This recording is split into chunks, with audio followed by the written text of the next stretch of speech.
c'est fini. C'est donc terminé. C'est fini pour les éperviers. Il n'y a plus l'espoir. C'est terminé pour les éliminatoires de la Coupe d'Afrique Maroc 2025. Le Togo est officiellement éliminé. Donc, le match du dimanche, ça ne vaut plus la peine. On va jouer seulement pour jouer. C'est donc terminé. On a qualifié la Guinée équatoriale ce soir en perdant face au Libéria qui, entre griffes, était le petit poussin du groupe qui a été battu en aller-retour par toutes les équipes, à l'exception du Togo. Les 4 points du Libéria proviennent bien sûr des éperviers. Donc le Togo a offert gratuitement les 4 points bien sûr au Libéria et donc est classé dernier du groupe E. Voilà ce que ça a donné quand il s'agit des éliminatoires de la CAN Maroc 2025. Pour la 4e fois consécutive, le Togo va suivre la CAN à la télé. Les Togolais seront à la maison. Mes chers amis, bonjour, j'espère que vous allez bien et que tout se passe pour le mieux pour vous. Donc hier, ça a été encore une fois une déception, une très grande déception pour les Togolais, surtout nous qui sommes les fans du football en général. Hier, je l'avais dit dans ma vidéo d'avant-match que cette rencontre, il va falloir qu'on gagne. On ne va pas se demander ce que va faire l'Algérie à Guinée équatoriale aujourd'hui. Il faut qu'on joue. Il faut qu'on gagne. Et le vin est tiré, il faut le boire. On est éliminé. Donc aujourd'hui, moi, c'est un regret, un grand regret pour moi aujourd'hui de voir le Togo dans cette campagne éliminatoire revenir avec 2 petits points, avec aucun match gagné. Surtout avec cette défaite-là aujourd'hui, je me demande à Kégué, au stade de Kégué, le dimanche prochain, le 17, on va encore nous gagner parce que le moral, c'est complètement à terre. C'est vrai que avant cette 5e journée, on sent déjà l'élimination. Nous-mêmes, on sait pratiquement que l'élimination du Togo c'était téléchargé à 99,99%. Donc, il n'y avait que 0,001% d'espoir. Et donc, hier, Dari Bobé et ses poulains ont volé en éclat très rapidement avec les 0,001% qui restaient. Et je le disais, quand c'est bien, il faut le dire.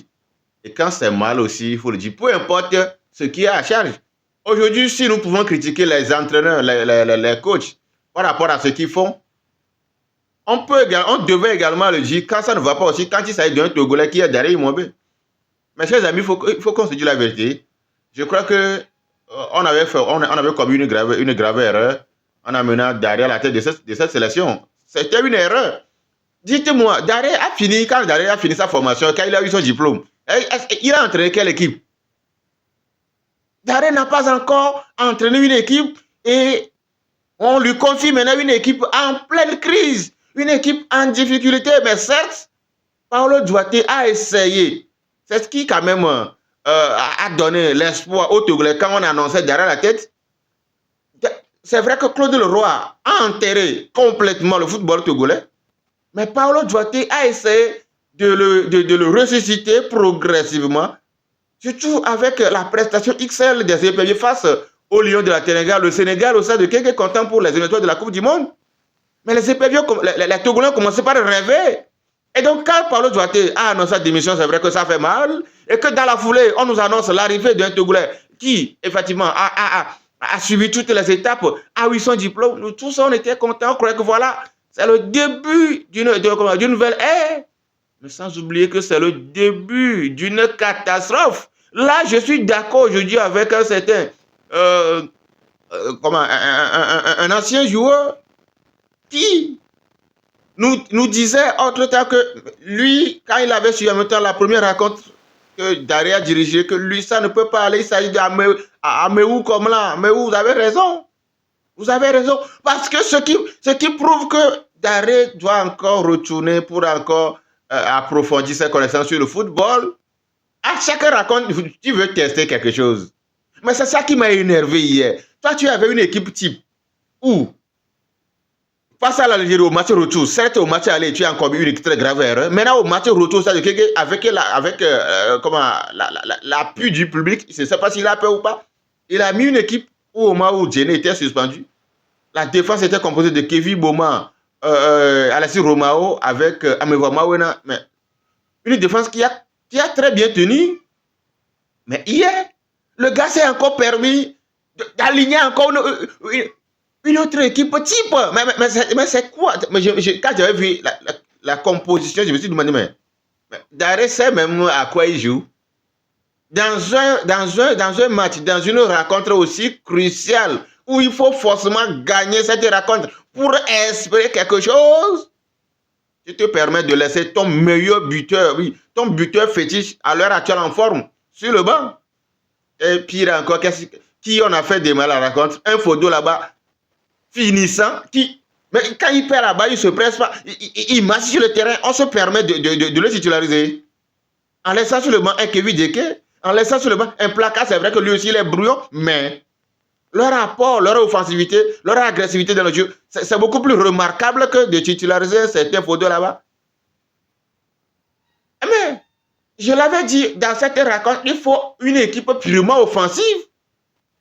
Et donc, hier, je ne comprends pas, je ne sais pas le pourquoi Kevin Deke était sur le banc. Mais ce qui est encore énervé dans la rencontre, nous tous, nous savons, nous on s'est lavé dans la vidéo que Djené était blessé avec son club. Djené, son club l'a déclaré forfait. Ce qui fait que il n'avait même pas joué. Quand Paolo, Daré a publié ça, il avait dit, mais en temps normal, Daré, on devait, Djené, d'accord, on devait le laisser. Il est blessé. Mais certes, s'il est gardé, bon, peut-être que le grand frère va donner des conseils, mais je ne le vois pas rentrer.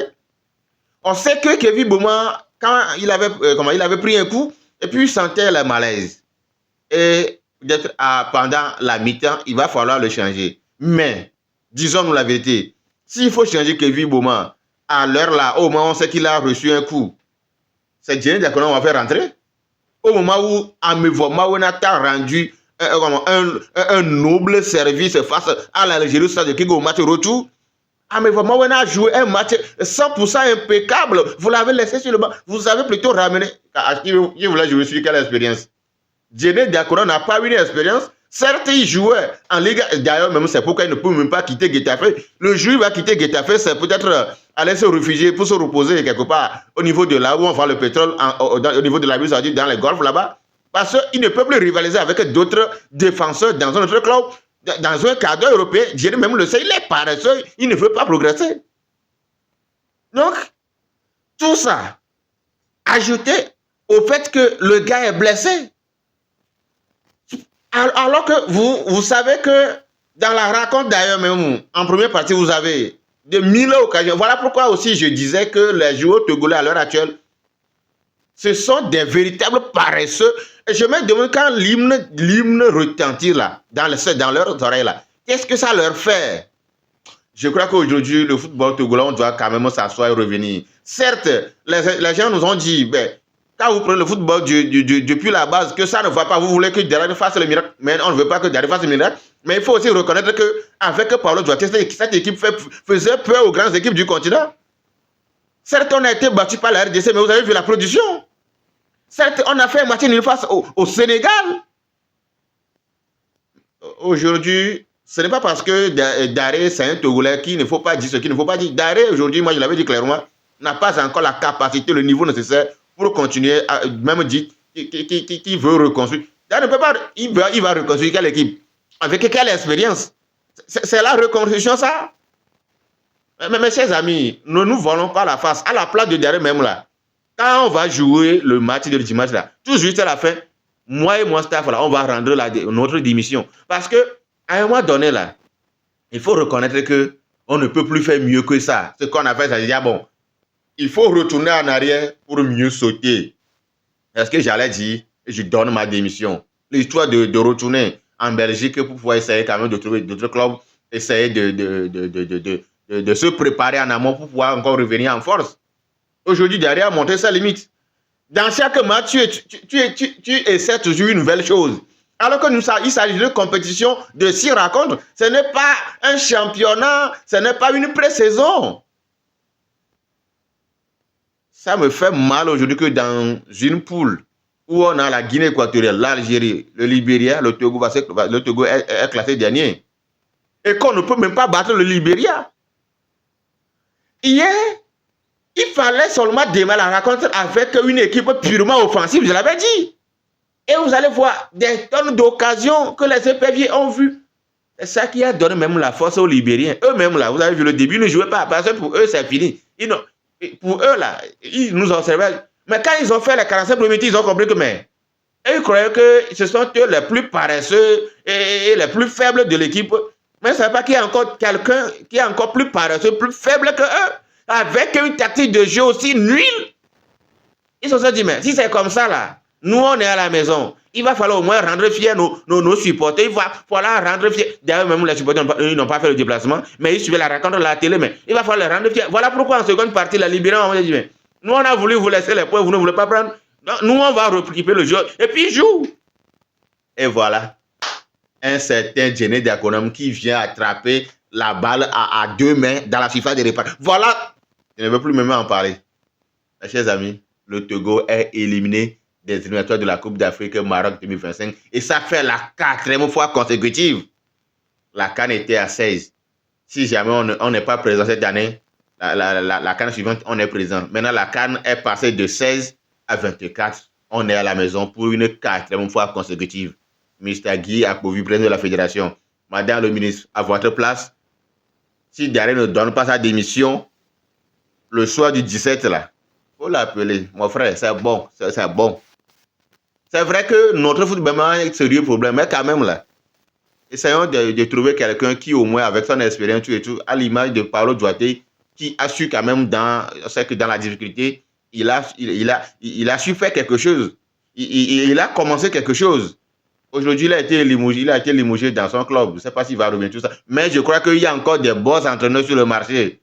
On ne peut pas se permettre de continuer. Mais je me demande, avec ça, Daré va rester pour jouer les éliminatoires de la Coupe du Monde à partir de mars 2024-2025 prochain.